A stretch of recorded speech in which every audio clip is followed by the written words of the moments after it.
चविष्ट मिठाई मिळण्याचं उत्तम व दर्जेदार ठिकाण राजस्थान स्वीट्स। राजस्थान स्वीट्स मध्ये मिळेल सर्व प्रकारची मिठाई तसेच दिवाळीचे सर्व फराळाचे पदार्थ।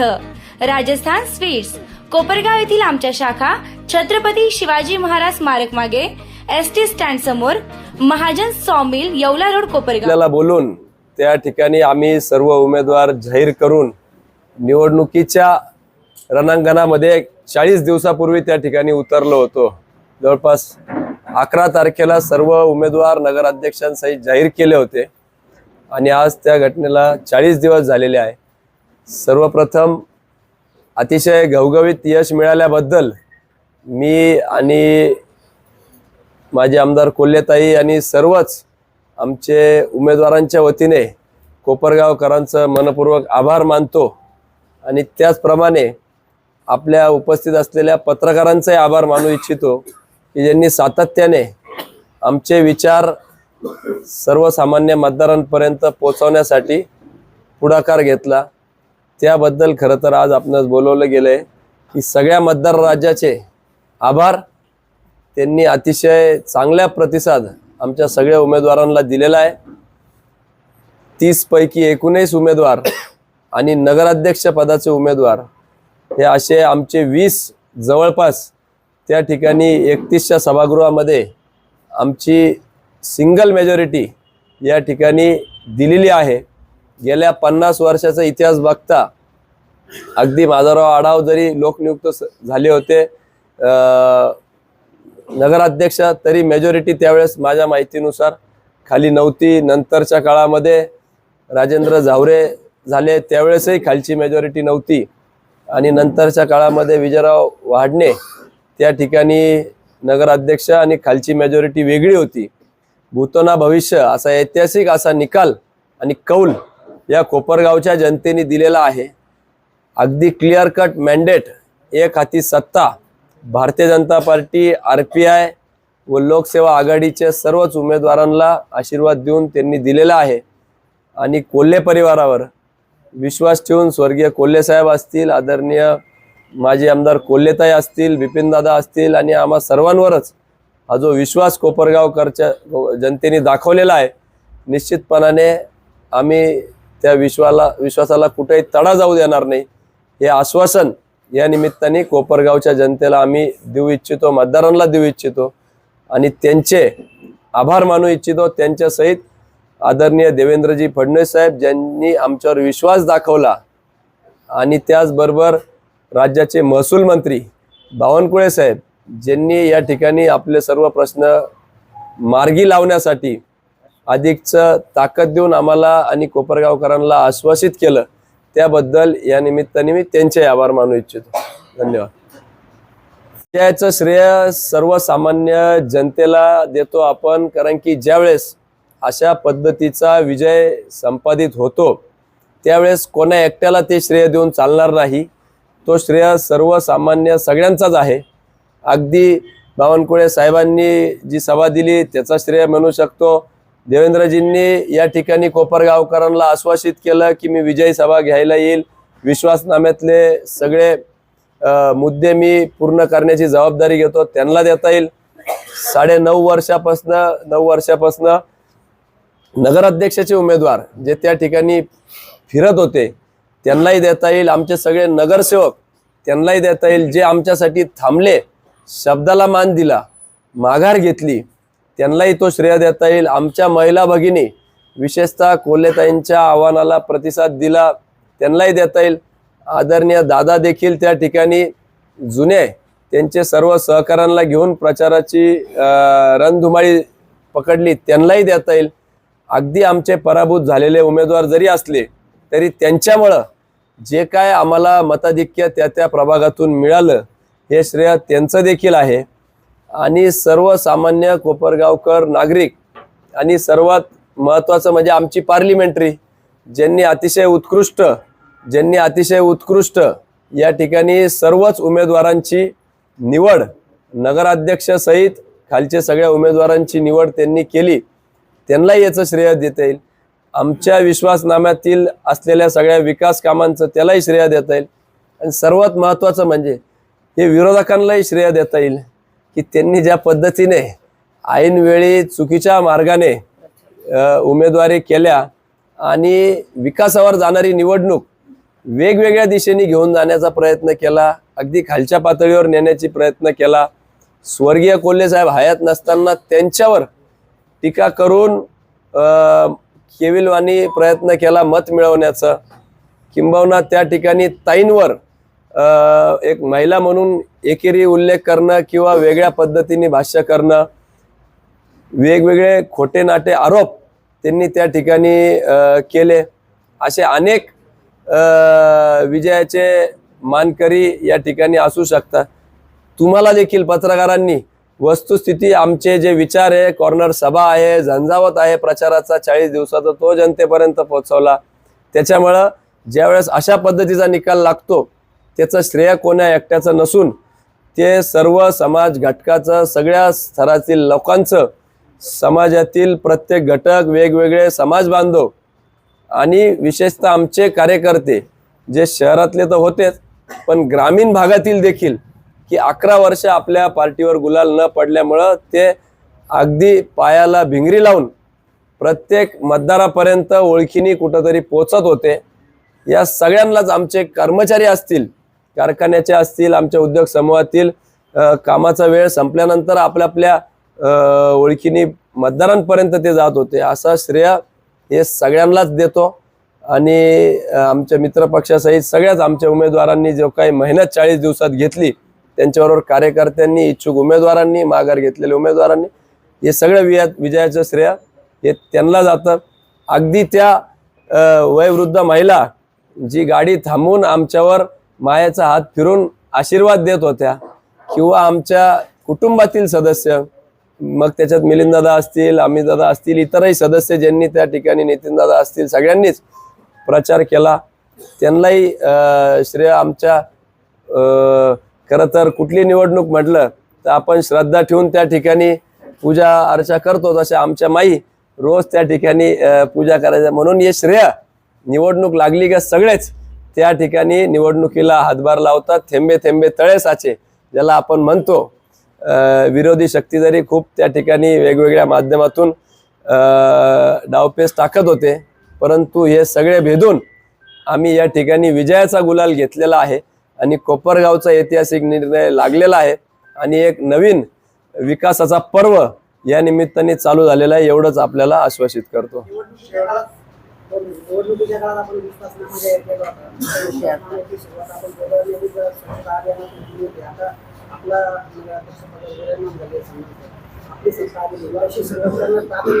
त्याचं उत्तर ते देतील, परंतु आम्ही 100 दिवसातील काही कामं आपल्या समोर ठेवली होती. त्यामध्ये ती सगळी कामं पूर्ण करण्यास आम्ही कटिबद्ध आहोत. त्याच्यामुळे ही सगळी कामं आम्ही पूर्णत्वास नेणार आहोत. सर्वात महत्त्वाचं जे काय स्वच्छ पिण्याचं पाणी आहे ते फिल्ट्रेशन प्लांटवर त्या ठिकाणी आम्ही काम करणार आहोत.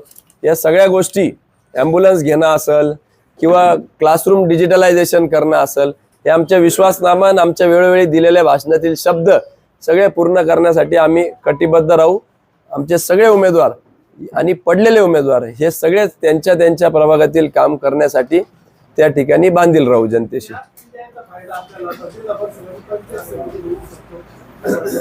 निश्चितपणाने ज्या पद्धतीने तालुक्याचं वातावरण आहे त्या ठिकाणी खोटं बोल पण रेटून बोल, कुठंतरी हजारो कोटींच्या वल्गना करायची, परंतु प्रत्यक्ष विकास मात्र कुठं दिसत नाही.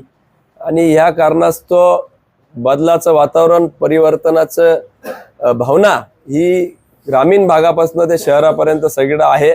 आणि अशाच पद्धतीचा निकाल हा झेडपी आणि पंचायत समितीमध्ये देखील लागल अशी आम्हाला खात्री आहे. निश्चितपणाने आम्ही त्यांच्या चांगल्या सूचनांचा आम्ही स्वीकार करणार. अपेक्षा एवढ्याच राहतील की त्यांनी आमच्या चालू असलेल्या कामामध्ये कुठलाही खोडा घालू नये, एवढी आमची देखील त्यांच्याकडून अपेक्षा राहणार आहे.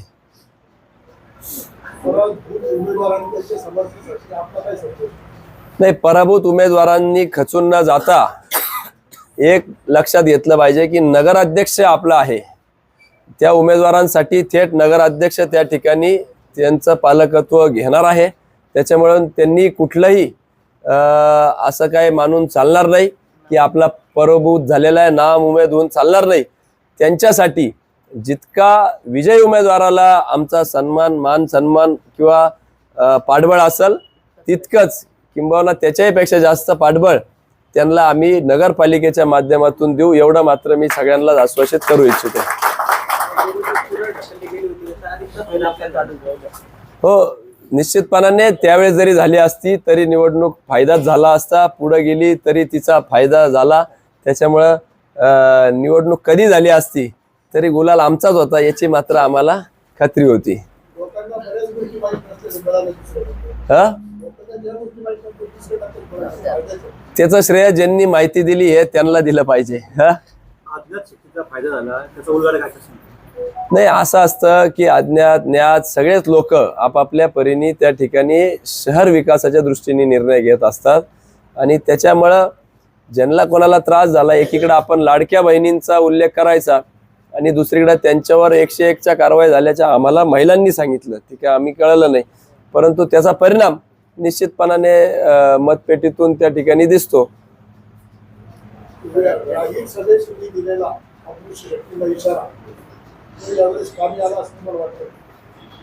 आम्ही कुठं इशारा दिला?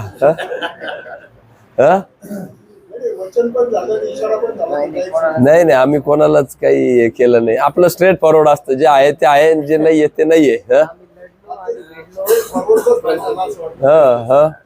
आम्ही लढलो, भिडलो, जिंकलो, एवढंच जे काय खरं आहे ते आहे. वेगवेगळ्या दिशेने इलेक्शन गेलं तरी आम्ही विकासावरच राहिलो.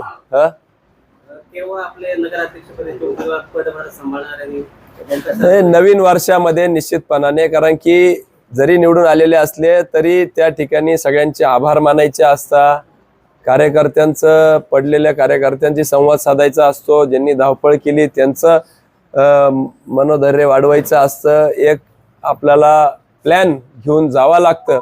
तर निश्चितपणाने त्या ठिकाणी आपल्याला सगळ्यांना एकत्रित घेऊन त्या पद्धतीने आम्ही तो निर्णय घेणार आहोत.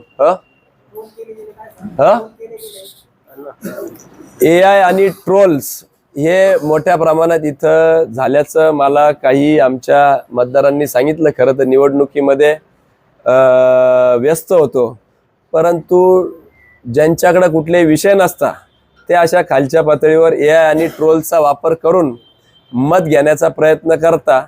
त्यांना मी एवढंच सांगू इच्छितो की तुम जलना बरकरार रखो, हम हमारा जलवा बरकरार रखेंगे, एवढंच त्या ट्रोलर्सला सांगू इच्छितो.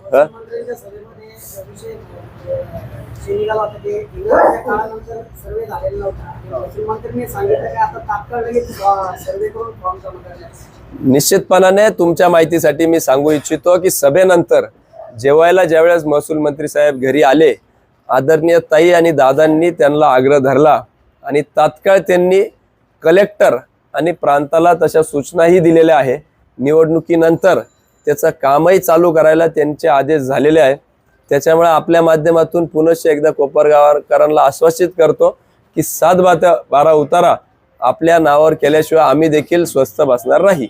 ते स्वतः वाटायला येणार आहे असे त्यांनी सांगितले. हो, विकास कामांची जबाबदारी आता स्वतः नगराध्यक्ष, सर्व आमच्या टीमनी सगळ्यांनी निश्चितच घेतलेली आणि सुकाणू समिती वेगवेगळ्या प्रभागांमध्ये नेमल्या जाणार आहेत आणि मतदारांचे जे काही त्या प्रभागातले प्रश्न आहेत ते सुकाणू समिती किंवा मतदार पोहोचवतील आणि तशी आमची सगळी टीम निश्चित काम करेल. आणि हा जो कोपरगावच्या जनतेने जो कौल दिला आहे त्याबद्दल आम्ही सर्व मनापासून त्यांचे खूप आभार मानतो की हा विश्वास मुख्यमंत्र्यांवर आणि आमच्या परिवारावर, भारतीय जनता पार्टी सहयोगी पक्षावर आपण सगळ्यांनी दिला. त्यामुळं ही निवडणूक एक वेगळ्या पद्धतीने लढली गेली. विशेषतः याच्यात महिलांचं मत हे निर्णायक मत होतं असंही जाणवत होतं आणि खूप ठिकाणी ज्या सभा दिसायच्या त्या महिलांच्याच कॉर्नर मीटिंग्स वगैरे दिसायच्या आणि अचानक काहीतरी त्यांना प्रलोभनं दाखवली जायची, याचं पॅकिंग त्याचं पॅकिंग. तर ते तसं न बघता महिलांनी एक निर्णायक मत दिलेलं आहे, विकासाला मत दिलेलं आहे, विश्वासाला मत दिलेलं आहे. विश्वासनामा समजल्यानंतर त्याच्यात आपलं काम निश्चित होईल असं एक दाखवलं आणि याच्यात सगळ्यात महत्त्वाचं आम्हाला थोडंसं जाणवलं की ते 19 नगरसेवक निवडून आले, पण इतर जे नगरसेवक आहेत ते तेवढ्याच ताकदीचे आहेत. जरी आज ते पराभूत झालेले दिसत आहेत, पण ते तितक्याच क्षमतेचे आहे, ताकदीचे आहे. ते कुठेही नाउमेद होणार नाही, कारण कॅप्टन आपला आहे. निवडून आलेले जे नगराध्यक्ष आहेत ते आपले आहेत आणि म्हणून तो विश्वास त्यांच्यावर पण आहे. आणि ह्या उमेदवाऱ्या देताना सुद्धा काही चांगले उमेदवार अजूनही होते स्पर्धेत, ते सुद्धा आमच्याबरोबर सातत्याने राहिले पूर्ण इलेक्शनमध्ये. त्यांनी कुठेही इकडं तिकडं पळाले नाही कोणीच. म्हणजे आम्ही नगराध्यक्षाचा अचानक समोरून उमेदवार आला आणि काहीतरी आभाळ कोसळलं असं जे काही कल्पना चालल्या होत्या तसं काही हे झालं नाही. आणि सगळं टीम वर्क झालेलं आहे आणि अतिशय मायक्रो प्लॅनिंग झालेलं आहे. आणि या इलेक्शनकडं राज्याचं लक्ष होतं, मुख्यमंत्र्यांचं लक्ष होतं, जातीने लक्ष होतं. कारण समोरचा उमेदवार हा अनुभवाने असेल, वयाने असेल, आमच्या नगराध्यक्षाच्या उमेदवारापेक्षा निश्चित थोडा पुढचा असं म्हणूया आपण. हा, आणि राज्याच्या पदावर असलेला, राज्याच्या पदावर एका बॉडीवर असलेला, त्याच्यामुळं थोडंसं सगळ्यांना एक असं वाटायचं कोपरगावकरांना की ही आव्हानात्मक इलेक्शन आहे. परंतु सगळी एकजुटीने कार्यकर्त्यांनी प्रचंड मेहनत घेतली आणि जो आमचा कार्यकर्ता नाही मतदार आहे तोही त्याच्या परीने त्या ठिकाणी काम करत होता. हे नंतर कळलं आम्हाला की तो त्याच्या परीने 10-20 माणसांना भेटून मतदान गोळा करण्याचं आणि एक जबाबदार युवक तरुण नगराध्यक्ष निवडण्याकडे जनतेचा कौल होता.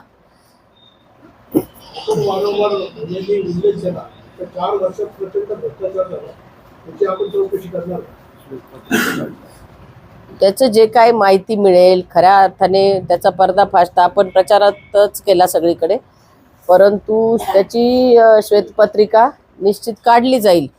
आणि बऱ्याच जणांची भाषणं असे होते की चोर तर चोरांवर शिरजोर, तर त्या शिरजोरीला सुद्धा उत्तर आता दिलं जाईल. हा, नाही, त्याची परिस्थिती, व्यवस्था, अवस्था काय आहे त्याच्यानंतर तो निश्चित निर्णय घेतला जाईल. बसणं कुठे याच्यापेक्षा सुद्धा काम चांगल्या पद्धतीने झालं पाहिजे आणि तो विश्वास 100 दिवसात चांगले कामं करण्याचा जो दिलेला आहे तो आपल्याला पूर्णत्वाला न्यायचा आहे. हा, नवागडी तरुण तडफदार उमेदवार हे तितकंच महत्वाचं आहे. चालेल. प्रथमतः मी सर्व मतदारांचे आभार मानतो. त्यांनी जो कौल दिला आहे तो आम्हाला मान्य आहे आणि जे भरभरून यश दिलं त्याबद्दलही मी त्यांचे आभार मानतो. काल काउंटिंग झाली. आम्ही असं समजतो की सर्व प्रकारचं राजकारण संपलं आहे. मी शहराचा प्रथम नागरिक झालेलो आहे, त्यामुळे आजपासनं कोणतंही राजकारण न करता सगळ्या विरोधकांना आणि आमच्या सर्व नगरसेवकांना बरोबर घेऊन उद्यापासून आमचं कामकाज चालू राहणार आहे. कारण आम्हाला शहराचा विकास करायचा आहे. आमचे जे नगरसेवक निवडून आले, विरोधी पार्टीचे निवडून आले, त्यांनाही विश्वासात घेऊ. परंतु त्याचबरोबर जे आमचे पराभूत झाले त्या 11 नगरसेवकांना सुद्धा आम्ही नगरसेवकाचाच दर्जा देऊन त्यांनासुद्धा तेवढंच महत्त्व देणार आहोत. तर ते सुद्धा नगरसेवक समजूनच आम्ही त्यांना कामकाज त्यांच्याकडून करून घेणार आहोत. त्यांनासुद्धा तेवढाच मान सन्मान आजपासून आम्ही देणार आहोत. आम्ही चार्ज घेणार आहोत. चार्ज घेतल्यावर प्रत्येक डिपार्टमेंटला जाऊन त्या डिपार्टमेंटचं कामकाज समजून घेणार आहोत, अडीअडचणी समजून घेणार आहोत.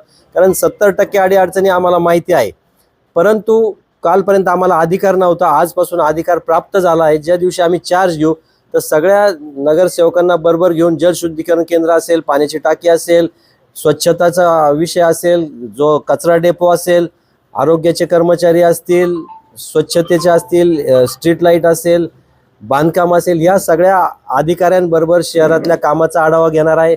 चालू कामं, प्रलंबित कामं आणि भविष्यात जी कामं करायची आहे त्याच्यावर पण आम्ही चर्चा करणार आहोत. आणि ज्या दिवशी आम्ही चार्ज घेऊ तिथून पुढं आम्ही जे शहराला विश्वास दिलेला आहे, विश्वासनामा आणि 100 दिवसात 100 कामं ते पूर्ण करण्याकरता आम्ही कटिबद्ध आहोत. आणि मी सगळ्यांसमोर विश्वास देतो पार्लमेंटरी आणि आमच्या सगळ्यांसमोर ती कामे आम्ही 100% करणार आहोत.